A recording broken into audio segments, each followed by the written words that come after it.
नमस्कार, स्वागत है आप सभी का। आप देख रहे हैं न्यूज़ 18 इंडिया और मैं हूं आपके साथ Kritika Singh. Number 1 news channel के नंबर 1 शो में आज बात पुतिन के बेहद गहरे दोस्त, जिस पर इस वक्त परमाणु हमले का खतरा मंडराने लगा है। पुतिन का ये दोस्त भी बहुत गुस्से में है क्योंकि उसने 1-2 नहीं बल्कि 4 देशों को एक बड़ी सर्जिकल स्ट्राइक की धमकी दे दी है। इस रिपोर्ट को आप देखेंगे तो आपको पता ये चलेगा कि पुतिन का दोस्त क्या करने वाला है, और अगर जवाब में उस पर परमाणु हमला हुआ तो फिर पुतिन का रिएक्शन क्या होगा।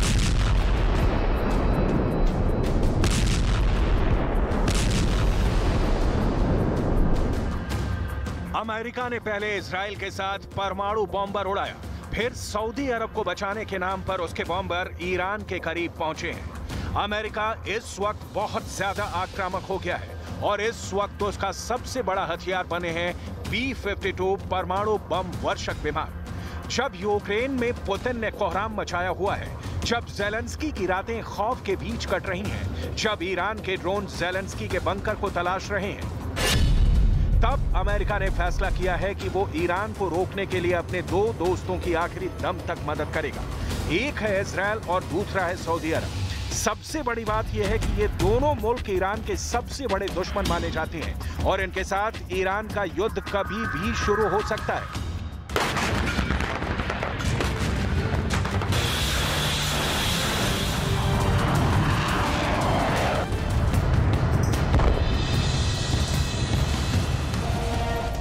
अमेरिका का परमाणु बम वर्षक B-52 इस तनाव में नई चिंगारी बन गया है, जिसे उड़ाकर अमेरिका ने ईरान को धमकाया है कि वो किसी भी तरह की हिमाकत करने की कोशिश ना करें।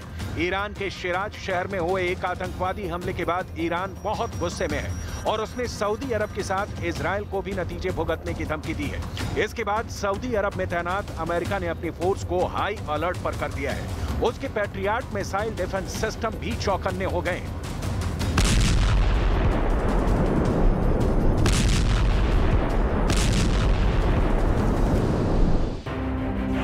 लेकिन पहले B-52 को देखिए, अमेरिका का सबसे पुराना लेकिन सबसे खतरनाक बॉम्बर। जब ये रनवे पर चलता है तो और ज्यादा विध्वंसक नजर आता है।